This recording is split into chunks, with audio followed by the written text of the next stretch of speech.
Hey up guys, so today's movie I'm going to be discussing on the channel is the latest film from Chinonye Chukwu called Till, which is a harrowing historical drama which tells the real life story of what happened to a 14-year-old black boy called Emmet Till, played in this film by Jalen Hall, in 1955 Mississippi. For those of you unaware of his story, Emmet was originally from Chicago but was visiting his family members in Mississippi during the summer of 1955. He and his cousins went into a convenience store to buy bubble gum, which was owned by the Bryant family.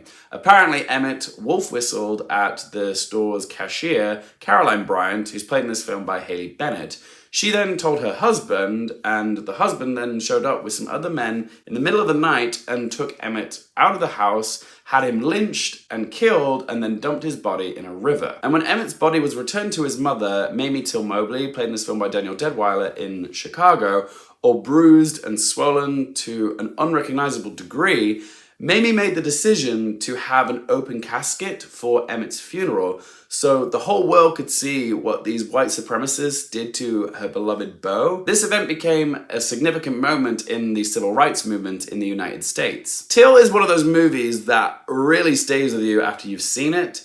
Even though it's a PG-13, it is a very heavy watch and not one that everybody could watch because it is quite disturbing. I should stress now that Chukwu doesn't actually show the violence of what happened to Emmet.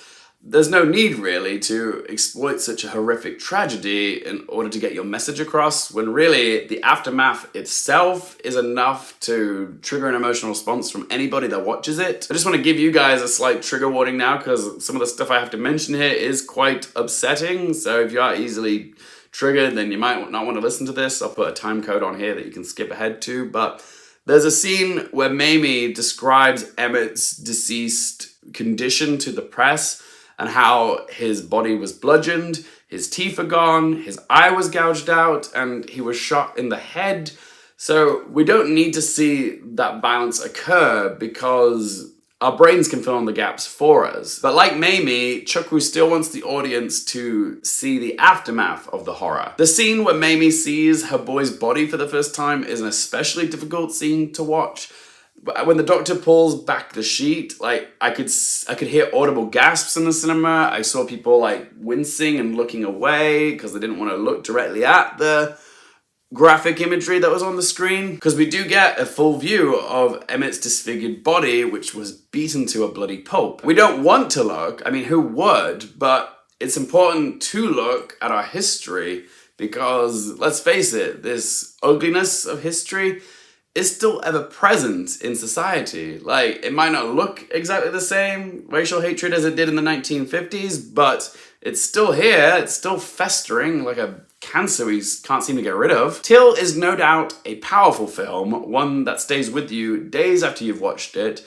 I had to go to work after my screening of this, and I really wish I didn't have to because it really put me in a negative headspace all day. Like, I was really sad, and my job like requires me to be happy and joyful and interact with people, and after watching this, I just didn't want to be happy. I wanted to sit in the sorrow for a bit. Till also features one of the best performances of 2022, Danielle Deadwyler. Wow, she is sure to be a serious contender for Best Actress next year thanks to her devastatingly powerful performance as grieving mother turned activist Mamie Till-Mobley. But having said all that, there was something about Till which felt a bit lacking to me. Like, it's adequately written and competently shot.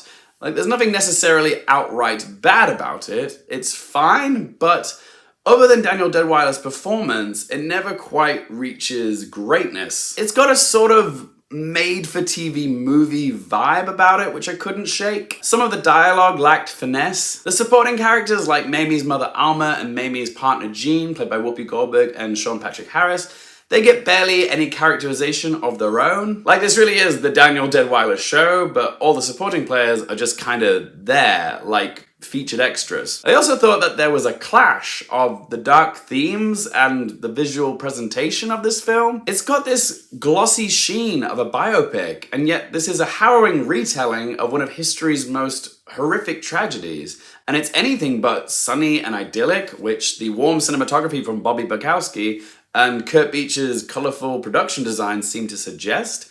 It's a juxtaposition which feels very much intentional, but I honestly don't understand it. Abel Korzeniowski's score is also lumberous and quite manipulative. Like, there's a scene towards the end of the film where Mamie is giving a speech and the music swells to this big, emotional, epic climax, and it just feels like it's trying a little too hard to get the audience to feel something in this moment, when honestly, the film didn't need it. The film works best when Chukwu just lets the camera roll and lets Deadwyler take the wheel. Just wait until you see the courtroom scene where Mamie testifies.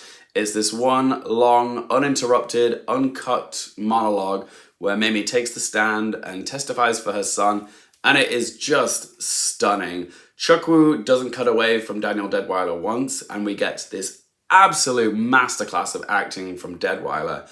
Every breath, every eye flutter, every chin quiver, every nostril flare, as she tries to compose herself long enough to testify on behalf of her son and get some justice for her baby beau. There is absolutely no way that Danielle Deadwyler does not get a Best Actress nomination for this performance. It is a powerhouse performance, one that could actually take her all the way to a win. As for other Oscar nominations, I think I spoke too soon when I labeled Tar as the Spencer of this year. If there's any film that's bound to only just get a Best Actress nomination and that's it, it's Till. I don't see it getting any other nominations because this film rests on the shoulders of Danielle Deadwyler's performance. But what do you guys think? Will Till get any other Oscar nominations? If so, let me know in that comment section down below. So let's ask them 3 questions. Firstly, would I watch this again? Honestly, I don't think I could. As much as I love Danielle Deadwyler's performance, I just don't think I could sit through this film again. It was just so upsetting. I'm glad I've seen the film, but I don't know if I could sit through it again. I think once is enough. If I want to watch Danielle Deadwyler's performance, I'll just watch clips of it on YouTube. Question 2, do I recommend it for you guys? Oh God, that is difficult.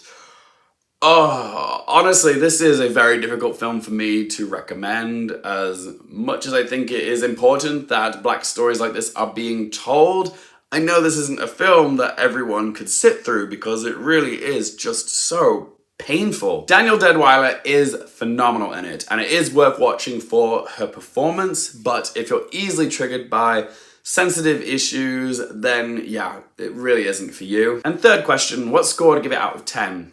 Till is an emotionally effective film which gets its message across. Like the revelation at the end of the film where the Emmet Till Anti-Lynching Act passed into law, the date of when this was passed will make your stomach churn. So yeah, I was very much moved by this film, and it has a barnstormingly good performance from Danielle Deadwyler. But I kind of feel like it's one of those movies that a history teacher would take out and show to his class because it's educational without being too exploitative. Kind of like Casey Lemon's film, Harriet. But something in its execution seems a little bit unsure of itself. Like, it's a little too earnest and saccharine visually for such a troubling real-life tragedy. So I'm gonna give Till a score of 5.5 out of 10. But as always, guys, it's just one bloke's opinion. I do want to hear from you. Have you seen Till? If you have, what did you make of it? How did it make you feel? Whatever you have to say, let your voice be heard in that comment section down below. If you have enjoyed the video, please help me out by hitting that little thumbs up button. For more movie, TV, and Oscars-related content, don't forget to click subscribe, and if you want to follow me on any of my socials, Twitter, Instagram, Letterboxd, TikTok, it's all in that video description down below. And as always, thank you guys so much for watching. For more things related to movies, TV, the Oscars, and popcorn culture, I'm Luke Carefield, and I'll see you next time.